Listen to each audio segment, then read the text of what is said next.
Hello and happy Wednesday, everyone. Welcome to the American Family Insurance DreamBank, where we believe in the transformative power of dreams. I'm Hannah, Dream Curator here at DreamBank, and on behalf of our team, we are so thrilled to have you with us today. For those of you who have attended our virtual or in-person events in the past, welcome back. And for those of you who are joining for the first time, I'd love to take a moment to introduce you to DreamBank. So here at American Family Insurance, we believe that communities are stronger and the future is brighter when people are actively pursuing their dreams. That's why we created DreamBank, an inspirational community destination and digital experience dedicated to dreamers everywhere. From our daily immersive daily event series and our immersive signature programs, there's something for every dreamer. And our offerings are designed to help you celebrate the dream journey, overcome obstacles, and stay motivated. So this afternoon, I have the honor of introducing our featured speaker, Lindsay Williamson. Lindsay is the founder of Root to Raise, which provides education to mamas during both pregnancy and postpartum to simplify supporting babies' development, to provide connection and confidence while raising strong, thriving babies. Lindsay has been a pediatric occupational therapist for over 9 years and has a passion for empowering parents to trust themselves as the expert of their baby. If you have any questions throughout the event, I'll have you leave them in the Q&A section and we will get to your questions at the end. So without further ado, please join me in welcoming our wonderful speaker this afternoon, Lindsay Williamson. Thanks so much. And the sirens are just finishing, so hopefully you're not hearing too much of that as I get going. I am so excited to be here. So thank you so much for having me. A little bit about me. In creating Root to Raise, my dream is for mamas to feel connected to their babies and confident in supporting their growth. As Hannah said, unfortunately, though, there's a lot in the way, getting in the way of that these days, such as unrealistic expectations about baby development and about postpartum or the fourth trimester. And in general, these can dramatically impact moms and their postpartum experience, mood, and attitudes towards their babies and themselves. So as a mom, I saw how hard it is to navigate all the information and noise that's out there now with the wonderful access we have to all this information, but it can be noisy and it can be hard to discern what to trust. And it can leave parents wondering what's actually going to support their baby, what they actually have choices over, what stuff is actually needed. And if your intuition is telling you you don't want to do cry it out, or you don't want to do things the way you see other people around you doing them, it can get kind of confusing. And it can be a lot to navigate. So as a mom, I also have seen how little time our pediatricians have to get their eyes on our babies and to give us education and the support we need. And we need more support. And as a mom, I'm also a little bit disturbed by the increasing rates of childhood diseases and delays. And I know that we can do something about it. As a pediatric occupational therapist, I see the increases in delays and challenges. And I see common trends with all of my older clients, whether they're struggling with motor delays, emotional coping difficulties, sensory processing difficulties. The commonality that I'm seeing is this lack of a solid foundation physically within their bodies that's impacting all these different areas. And this is built in the first year of life. So as an OT, I understand how to support development. I understand how less is actually more in supporting our babies. And I also see the huge role that parents play in setting the foundation for their baby. But it's hard to understand that because this information just isn't always out there. So I want mamas to have a positive postpartum experience. That is my dream, where they are connected to their baby and in community raising babies, and where development is simplified so that you can support your baby without feeling overwhelmed. There's a lot to learn about babies, but it doesn't have to be super complex. It's about having a basic understanding and then following your intuition, tuning into your baby and supporting your child. Because there's a lot of experts out there, but I truly believe you are the expert of your baby. So I had my 16-month-old in the middle of the pandemic. I quit my job to create Root to Raise with the dream of parents understanding development in this simplified way. And mostly I work with moms, but I know today that there are many other carers of babies listening. So I'm going to try and shift my language to more caregiver to include all parents, foster parents, grandparents, those who are loving on or working with babies. So if I use mama now and then, that is why, but I understand that there's a lot of people here listening and learning. So thank you for being here and for taking this time out of your day to learn a little bit more. A couple disclaimers: this is not medical advice, and in this presentation you are not getting OT services. And then I do like to give a parenting disclaimer, because sometimes what I talk about can make people like, I didn't do that. I didn't do that with my baby, or I didn't do that with my first kid, and that's okay. I am not here to tell you how to parent, just present information that is not as commonly talked about. And every decision we make for our baby has pros and cons. And often in our society, a lot of the pros and cons aren't always explained to us. And I think when we can have that better understanding, we sometimes do choose differently. But again, there is no black and white when it comes to parenting. Every family, every situation is very different. And I truly believe that every parent is doing the best they can with the information that they have. So I'm sending out lots of grace as you listen today. Go easy on yourself. And if you do have concerns, I am available for questions. And if there's anything specific with your child individually, you can always reach out. But my goal here is to empower you moving forward, creating strong foundations for your babies or the babies you're working with. So today, just our quick outline, we're going to just go for some really basics of development, and then talk about setting up our environments for success, and then understand a few simple ideas to support babies. So newborns, human newborns are born neurologically premature. Only 25% of our brain volume is there when we're born, so that our head can fit out the birth canal.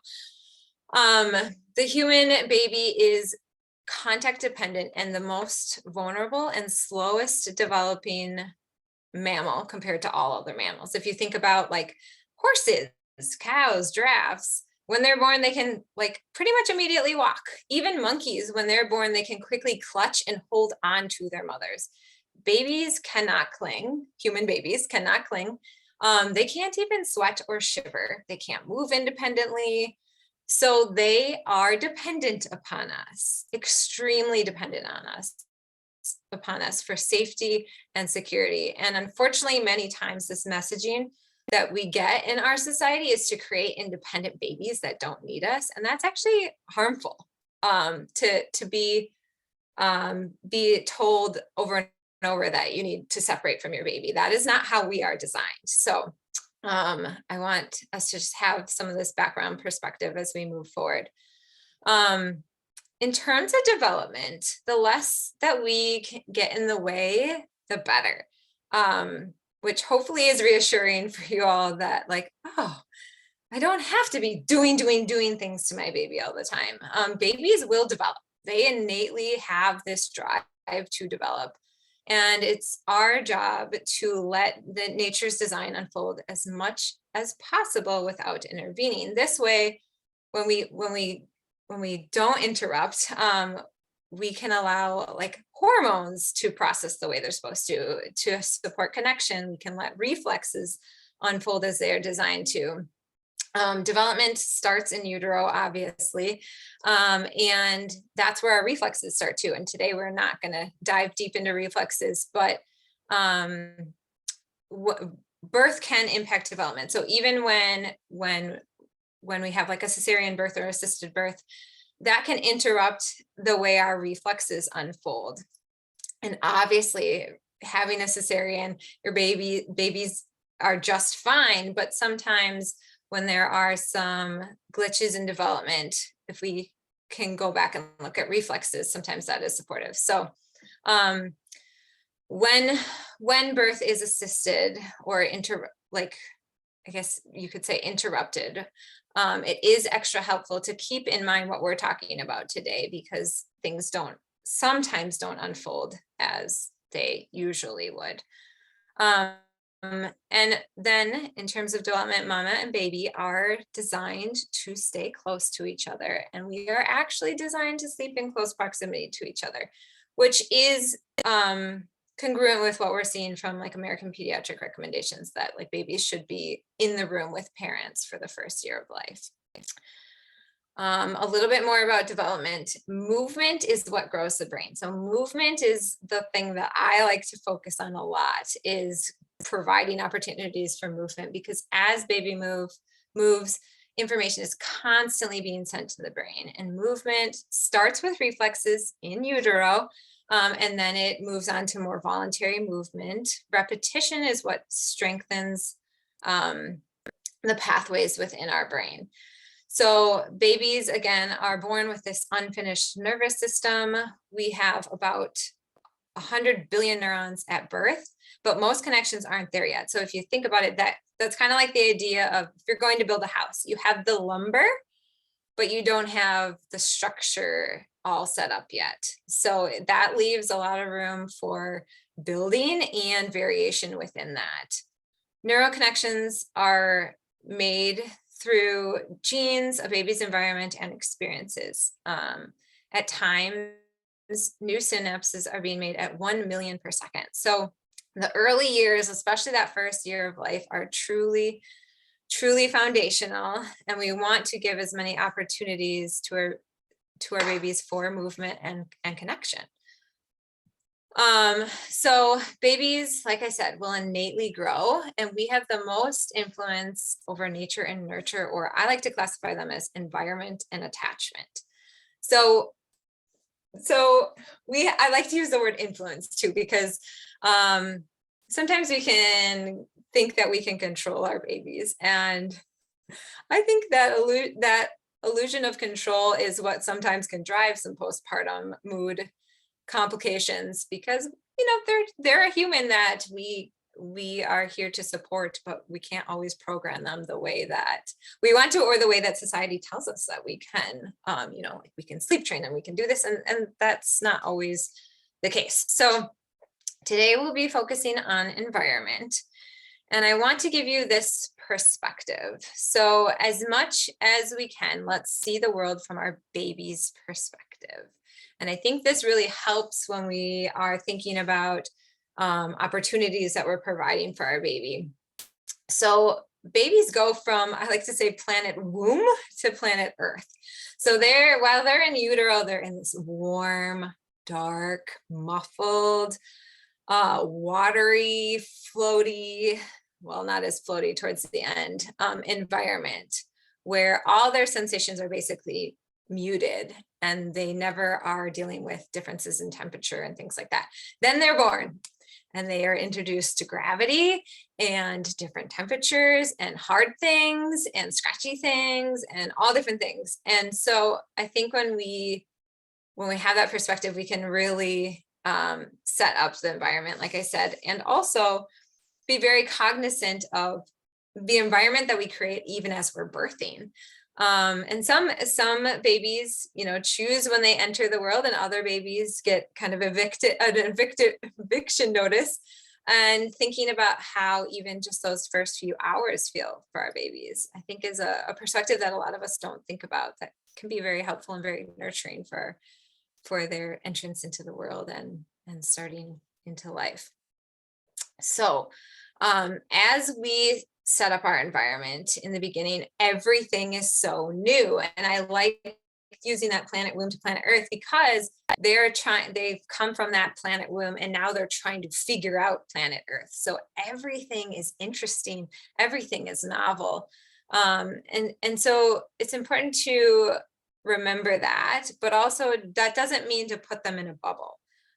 They are going to go out into the world and experience things, but just doing so in a mindful way, I think, is really important. So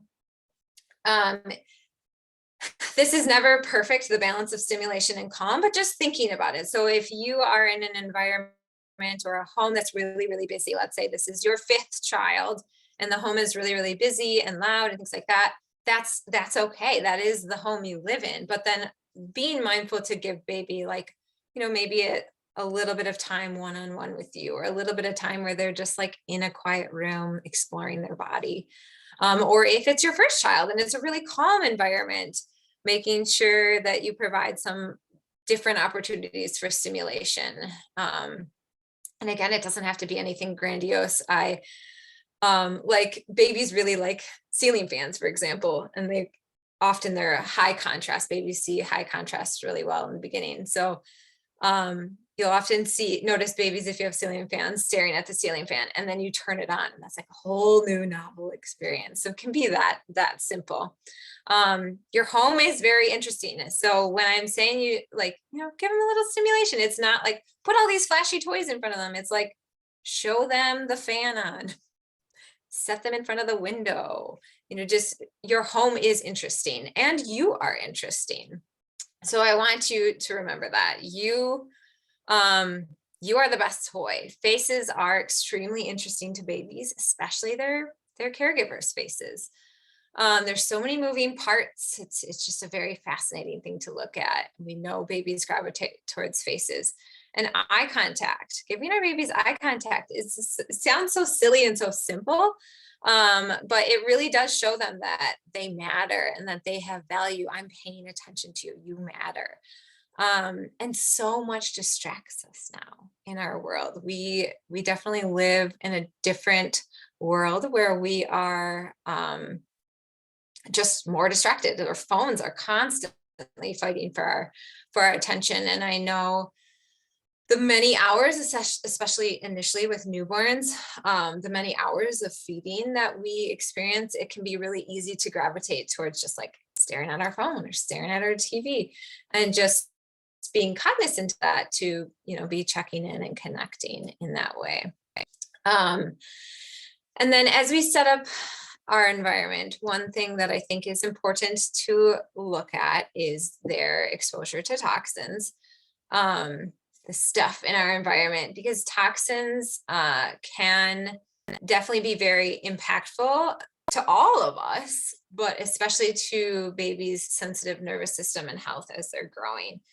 So I think that most people would agree with me that babies being born now are at more risk of being exposed to an increase in chemicals because of our recent need to have everything clean. And a lot of times, especially in public, the cleaning supplies that we use are just completely chemicals. So limiting the exposure as much as possible is what we want to try to do.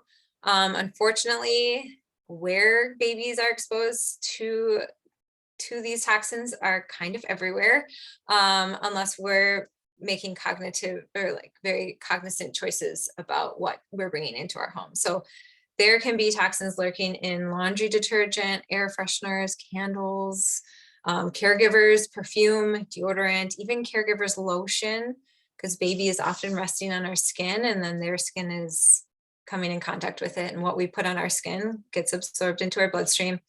And then what we put on our baby's skin, their diapers, their wipes, diaper cream, cleaning products in general, all of that. And it can be a lot. So we don't have time to really dive into all of this, but where you can start is by reading labels and trying to eliminate fragrance is a good starting spot. And taking your shoes off at the door. Your baby's going to be spending a lot of time on the floor. So just keeping your shoes off at the door can actually help reduce a lot of toxins in your home. And then thinking about what covers a lot of area, or what do they come in contact with frequently. And I would argue that cleaning products are a good one to start changing over, and laundry detergent, which is technically a cleaning product. But because laundry, if you're using fragrance in laundry and other chemicals in laundry, they're sleeping a lot on sheets or on our clothes, and because they're on our bodies, often taking naps. So they're breathing in that that fragrance even in their clothes all the time. So getting a clean laundry detergent and then switching over cleaning products, because babies put everything in their mouth, which is amazing and wonderful. And we want to let them do that, but we want to make sure they're doing that in a safe way. So that's all I'm going to say on that. And hopefully that's not too overwhelming, but just starting with one piece and moving on from there can be really helpful. You don't have to overhaul it all at once. Equipment in the environment. So this is where it can get really confusing. So when someone gets pregnant, they often create a baby registry for their stuff and get their homes ready for another human. And then they might hear from a friend that you need this swaddle. And another friend says, you need this swaddle. And another friend says, you need this swing. No, you need this swing. And you need this seat. And oh, make sure you get this thing. And then you go to the baby aisle and it is like, whoa. So it can be very, very confusing. And also at the same time, our society has this huge push to get us back to work. We are the only wealthy country that does not get paid leave. And we have short maternity leaves and paternity leaves because of that. Globally, did you know that the average paid maternity leave is about 29 weeks? So we're not doing very well in our country. And so there's this huge push to get us back to work. And that push is also breaking nature's design of keeping our babies close. So this means that we have to create devices that help our babies separate from us. And then we call them developmentally supportive, but often they're just supporting, breaking the design and separating. So like swaddling, for example, it's just assumed in our country that you're going to swaddle your baby. I mean, I gave birth at a hospital here and the nurse was like, I'm going to teach you the best way to swaddle. I know the best technique. And in my head, I'm like, I'm not swaddling. Swaddling was designed so that we can sleep away from our babies. So swaddling was designed for separation. And unfortunately, it also disrupts the integration of one of our most important reflexes. And this reflex plays a major role in our sensory processing. So, but like nobody tells you that. Nobody tells you what you can do instead of swaddling. Or, if you do need to swaddle or you want to swaddle and your baby doesn't like it, often since we're so ingrained that we need to swaddle, we just go buy a different swaddle and we try a different swaddle. When really we should just be tuning in and looking at our babies, and they're telling us they don't like the swaddle. And so we should just unswaddle. But it's so ingrained that this is what you do. So sometimes we override that intuition of ours. So I want to challenge you to think back how we used to care for babies long ago. How do we raise babies without all this equipment and without the internet and apps and the baby aisle? And generally, people kept their babies close, they raised them in community, and they watched their baby to learn about their baby. And so that's my biggest messaging, is that no expert will tell you as much about your baby as your baby will tell you about your baby. So coming back to that all the time, when you are feeling bombarded with all these messages of, oh, but everybody told me to swaddle, and now this lady's telling me not to swaddle, and everybody said to do this, and everybody said to do that, and this person on Instagram is doing it this way. Just trying to shut out the noise and really focus in on your baby. And is your baby content? Is your baby doing well? Then keep following your intuition and listening to your baby. And if your baby is having challenges, then you can try other things or seek out some support. But I think that's the biggest thing, as I overwhelm you now with a little bit of information, is just taking that step back, stepping out of the weeds, looking at the whole forest, and really listening to your baby. So we're going to talk a little bit more about this baby stuff. So one thing that I feel strongly about is ditching containers where possible. Now, if you use containers, if you still need to use containers, there is no judgment. I just want you to kind of understand a little bit more about containers. So then if you're using containers, you can consciously choose how to support your baby along with that. So what are baby containers? They are equipment that we use that contain or hold the baby. So things like swings, recliners, seats like bumbos, car seats, even strollers, even bouncers, walkers, things like that are all considered containers. And we've talked about how movement grows the brain. Well, containers typically restrict movement.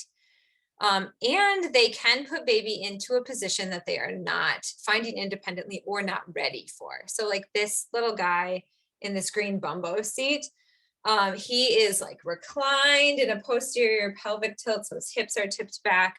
So he's actually in a position that is not optimal alignment for babies. And then if he's not sitting independently and then he's in that container, we are reinforcing this less than optimal position for him. So if you're using a container, you definitely want to wait till the baby can achieve that position to put them in that position. So if like the bumbo, for example, is putting them in an upright, like a sitting position, and if your baby can't sit independently, then I would wait to use that if you're going to use that until they can. So generally when we put them in positions they're not finding on their own, we can risk that postural misalignment. Not for every baby, but sometimes that can happen. And then some containers, like I said, will put baby into a poor posture. And then babies are already spending a lot of time on sleeping on their back, so their head is resting on a firm surface. And then if you're also putting them in a container that has them resting on their head, like that recliner in the bottom picture, then that's a lot of time spent on with pressure on the back of their head. And then that's when you can see the plagiocephaly, or that plagiocephaly is a flat spot on the skull. So just being very mindful of how much time babies are in different containers and then countering it with movement. So the other thing,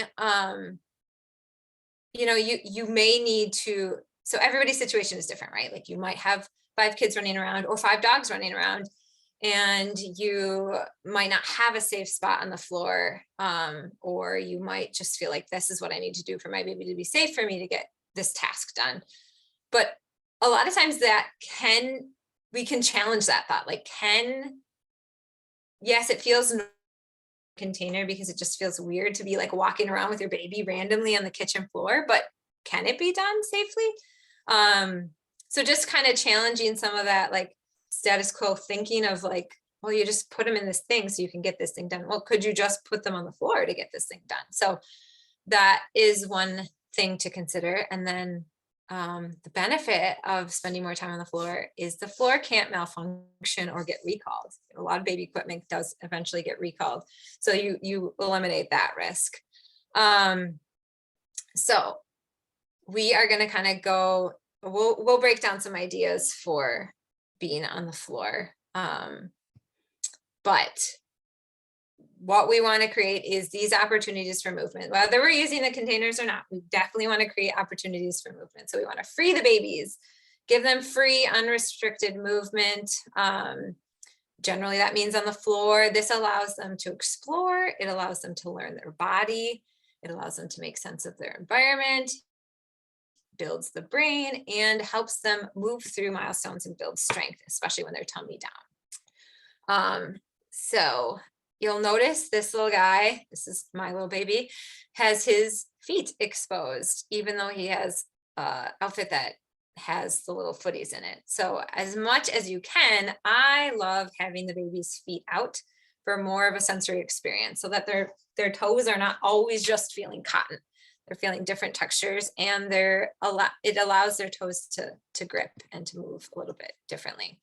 So belly down time, I truly, like everybody knows tummy time is good. Make your baby do tummy time. But I truly believe that if everybody understood the intense, wonderful impact that belly down time has, we would be very intentional about doing it. And if your baby hates tummy time, it's definitely worth exploring, because this is a foundational thing. And if they hate it, there's usually a reason. But sometimes they can hate it because we didn't do it we didn't have them exposed to it a lot in the beginning. So exploring what might be going on if your baby is not liking it. And if they're, even if you've been told they're colicky and so, oh, they cry a lot, so they just don't like it. Colic is a symptom. So again, just exploring what might be going on deeper. Sometimes it's a tongue tie, sometimes it's reflex and getting to the bottom of the reflex. There's a lot going on and don't have time to go into all that today, but definitely worth exploring if your baby is not tolerating it. So belly down time sets the foundation. It builds their core. They are working their neck, their shoulders, their back, their diaphragm, that whole core. So core isn't just tummy muscles. It creates a stable base for everything we do and for all other milestones and motor skills to build off of. It also stretches and opens the neck, jaw, and mouth, which is actually really important and helpful with their oral motor development. And then it builds vision. It's going to help create both that near and far vision and all the muscles that support our vision. And this is something that I saw a lot clinically with older kids was, even though at the eye doctor, they were checking out 20/20, their eyes were not working together because that foundation of support was not there to help stabilize the eyes working together. And then it lets them engage in their world. Everything in life we do forward facing. So when they're on their belly and gaining strength, it is really, really helpful for them to just feel more involved. So belly down, I don't want you watching the clock while your baby's doing tummy time. Not at all. I don't want you really watching the clock ever. I want you watching your baby, right? But I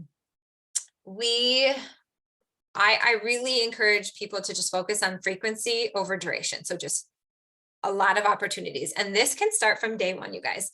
It can start from day one on you. So belly down time in the first month or two is generally done more comfortably on an adult. So whether you're reclined or whether you're laying on the floor of the bed, baby can be chest to chest on you, getting belly down time immediately. And you will be amazed if you do this starting from day one, how strong babies really are. Excuse me. So starting this early and doing it frequently. So the general basics are, if baby's happy or content, try placing them down with you at their level on the floor. You can also do this on a bed and things like that, but I encourage you to try all different surfaces just for the different sensory experiences, and certain surfaces require different strength and dynamics. So placing baby down with you, and that's the biggest thing. This is an investment, but it is, like I said, one of the best investments you can make. But your baby's definitely not going to like it as much if you just set them on the floor and stand up. So getting down at their level, engaging with them, keeping it simple. You don't need a bunch of toys in front of them. Just your face is plenty, or your face and one high contrast card. And then if they get upset, roll them out of it or pick them up, soothe them, and then try again at the next content window. And that doesn't mean like as soon as they stop crying, you have to set them back down. I like to go with, there's no rules. It's just doing what works for you, watching your baby, and then trying this frequently. So again, observing your baby to learn. I want you to throw out the apps, throw out the timers where possible, and just watch your baby. Because the fastest way to get to know your baby is by watching them. And this can be a lot harder than we think, because again, there's a lot competing for our attention. But noticing, like, sometimes people ask, well, what do I look at? Well, look at what they're looking at. You can narrate what they're looking at. What faces do they make? If they're making faces, does it seem like it's in response to something?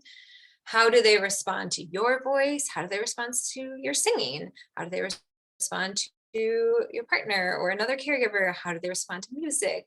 Just watching how they respond to their environment is huge. And then do they move in symmetry? Do they move, like if they've started figuring out their hands and picking things up? Are they bringing things to their mouth? What body parts have they discovered? All these things are things that you can be watching for.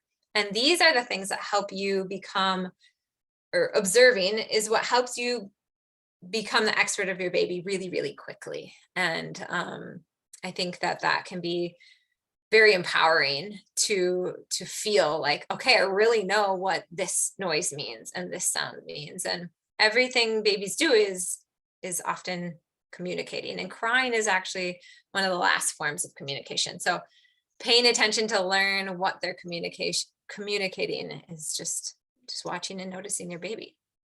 So hopefully I didn't overwhelm you. Hopefully I empowered you with some ideas, and also reinforced how wonderful tummy time is, or belly down time, and getting their toes out too to play. And I just want to remind you, parents and caregivers showing up, that you are doing so much right. You are here, you are showing up for yourself and your baby, and you are exactly the right person for your child. So just want you to remember that. And as we, now we can open it up for questions, but if you are interested in diving deeper with me, I do free 20-minute calls if you're just have some concerns or wonders. And then ways you can work with me are one-on-one individual support. I do run mama groups, which is education and community, usually quarterly. And then if you do have concerns, I do offer a few slots of occupational therapy each week if there's developmental concerns. And then here's my contact information if you want to get in touch. So thank you. And Hannah, do we have any questions? Yes, we do. Right. Okay, so one question was around kind of what you mentioned earlier, like women going back into the workforce, usually probably too soon. Do you have any tips on how to continue that development, even though the physical mom, might not be around the whole time? Yeah, that's such a great question. And I think one of the things is advocating for your needs with your daycare provider, and having those open conversations about, we're trying to limit container use. And also sometimes I think it's just, often when people start this and are really good about frequency over duration in the beginning, their babies are really strong when they start at daycare. And I think that sometimes daycare providers are, used to doing the containers and things that they don't even realize that your baby can be happy and content for a little or a long time belly down. So even just saying like, you can put my baby belly down time, and generally they're really happy with that. Even just giving that simple permission can be really helpful. And then finding the time after work to get to still get skin to skin time. That's not something that we went deep into today, but skin to skin is so valuable beyond that newborn period. And so whether that be, you do some cuddles before bed, or you baby wear and have an open shirt, that skin to skin time, reconnecting after a day away, can be really, really awesome in whatever way you can get it. Okay. We had another question around other options for swaddling. I know you mentioned that, sometimes babies don't like swaddling, but someone asked what were some other options around swaddling? Yeah, it's actually a little more simple than you might think. Just don't swaddle. And one of the things, so some people will say, well, but my baby startles himself. We want our babies to startle themselves, because that's what helps integrate that reflex and make it go away. So the more they startle and go, I'm okay. Mom's here. Dad's here. It's okay. So like the door slams, oh, I'm okay. We want that over and over and over so that it integrates or it goes away. So if you are putting your baby down and not swaddling them, and you're finding that they're startling a lot, keeping them close can be helpful. So, if you have your baby, there's all different ways to sleep with your baby. But if, let's say, baby's in a bassinet, and then if you're in close, what I like to call sensory proximity, where they can hear, smell, or feel you, that can be helpful for resettling them right away, and they don't go into that full cry and that full wake. So let's say they're in the bassinet, they start to, you hear it, you might quick put your hand on them and maybe hum or sing and help them resettle right away. So for some babies you see this intensely, and for other babies, like you might not see it as intense. Okay. I'll admit this question is from me because I didn't know this. But why are fragrances bad for babies? I'm just curious. So fragrance is like a general catch-all term Mhm. for a whole lot of toxins. Okay. There's like no rules about what a fragrance can be. So a lot of times we assume fragrance is like, oh, an essential oil. It's generally not. Mhm. And so when we breathe them in, I mean, our olfactory system is directly connected to our brain. So we're breathing that in, and it is not helpful for our brain and our development when we're breathing in toxins.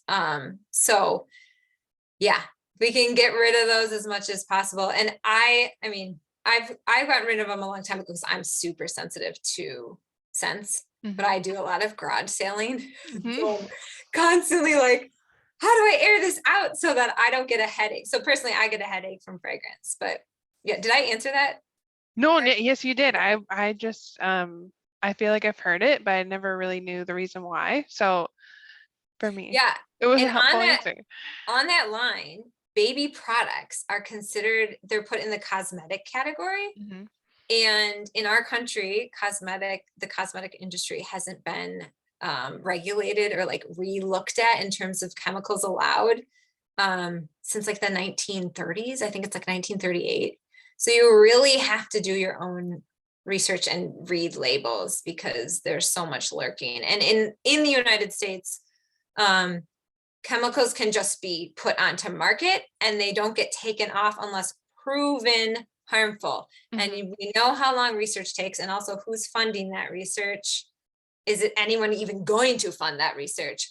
So in a lot of other countries, chemicals cannot be put in products until they're proven safe. We're the opposite. So we really have to do a lot of our own digging, which can feel exhausting. But when you have someone, I mean, I can be a resource to kind of help simplify that if you want it. Oh, that was really helpful. And then we did get a question kind of along the similar lines of like, I know you mentioned cleaning products, maybe like some switches that people could make or some easy switches that you have as suggestions. Yeah. So I love to use essential oils. Mhm. I definitely advocate for using those in your cleaning products, a quality one, because the essential oil industry is also not regulated. But some really simple swaps are vinegar and baking soda. Mhm. So a multi-purpose cleaner can be like vinegar and water, but if you don't like the smell of it, then you can add some essential oils, and that would also like add some antibacterial, fungal type properties. So vinegar and water can clean baby toys, all different things, counters, things like that. And then baking soda can be great for cleaning like hard water. Well, not even hard water, like your sinks, your Mhm. tubs, your toilet bowl, which is great too. Right now, I'm only flushing baking soda. I'm not flushing all this like blue chemical stuff down into our water system. So that can be really easy and affordable Mhm. swaps. Yeah, I was gonna say that's a good cost saving tip as well because we know Yes. babies can be a little pricey too. Yes. Okay, we had another question around what inspired you to create Root to Raise? Yeah. So I kind of went over that some in the beginning, but just it being such a loud world of like navigating what information is actually going to help my baby's development. And also just putting the power back into the parents' hands, I think is really important. So and then the OT part as well of like, I don't usually talk about this as much, but like this is the preventative end of OT services. So that's what inspired me is like the loud world of trying to access what's actually supportive for babies and helping babies just have this solid foundation and helping parents to be connected to their babies. So yeah. Beautiful. We did have a question kind of around COVID and its impact for babies, and I know you mentioned it kind of in the beginning, but we're not always encouraged to be together still or in large groups. Are there any ways to maybe introduce your baby to some of these things, but still being safe, or any suggestions you had around that? Yeah, so I think, I mean, babies really do need to see faces. We Mhm. know that that is really impactful. There's actually been some very small research out on the impact of like masks and stuff. So as much as you can, being around people that you feel comfortable with unmasked where possible. But yeah, like toxic load, thinking about that piece. But then I think, I mean, one of the things that came to mind as you first asked this question is that we have this like assumption that babies must be around other babies and other children to socialize. And for young babies, that's not vital. Like they learn most about social interactions through their caregivers. So I would take some of that stress off of like, but my baby needs to be around other babies. It's fun and it's not, you know, it is good, but it's not crucial that babies must interact with other babies. So just to take some of that pressure off. And then in terms of if we're thinking about like, well, I don't want to take my baby to these public places that generally I would have, like the library or things like that. That's okay too. Like you can get plenty of awesome stimulation and exposure for your baby just through going outside and like giving them experiences in nature. And then finding what places you do feel comfortable. Maybe you find that at the library at 2 p.m. it's really quiet and you can let your baby crawl around in a bigger space and things like that. So I know everybody's comfort level is different, but just kind of navigating what they feel comfortable with. And if you are on the more comfortable end, libraries have opened up for story time again, which is just exciting because that's such a valuable resource I know in the community for parents. Well, Lindsay, I think we only have time for one more question, but I did want to say a huge thank you to you for sharing your time and your insights with us. I know, like I said, I had a few questions myself. I'm not quite at the baby rearing time for myself, but I definitely learned a ton. I was taking some notes in my little notebook here. But at DreamBank, we believe in the power of dreams and celebrate that our community is made up of fellow fearless dreamers like yourself. So as we wrap up, we always like to ask our guests, what is one piece of advice you have for somebody who is pursuing their dream right now? To just go for it. It can feel really scary, and to just start trying things and try to get out of your head. Just go for it. Thank you so much, Lindsay. Because I know you started a business during, the pandemic and everything. So you yourself are one of our fellow Spiller Dreamers, and wanted to say thank you again for taking time out of your busy schedule to be here with us and share some really helpful tips about babies, and also kind of demystify some of the excess things that, are really pushed on moms. So thank you so much. Thank you. Thank you so much for having me. I love the support I've gotten from DreamBank, and then also being able to be here on the other side of things. So I know. Thank you. To everyone who tuned in, we just wanted to say thank you so much for joining us. We look forward to continuing to learn, grow, and dream together. And you can learn more about upcoming DreamBank events and content designed with your dreams in mind at amfam.com/dreambank and by connecting with us on our social channels. So on behalf of American Family Insurance and DreamBank, we look forward to hosting you again soon. And until then, keep dreaming fearlessly and have a fantastic rest of your day. Thank you, everyone.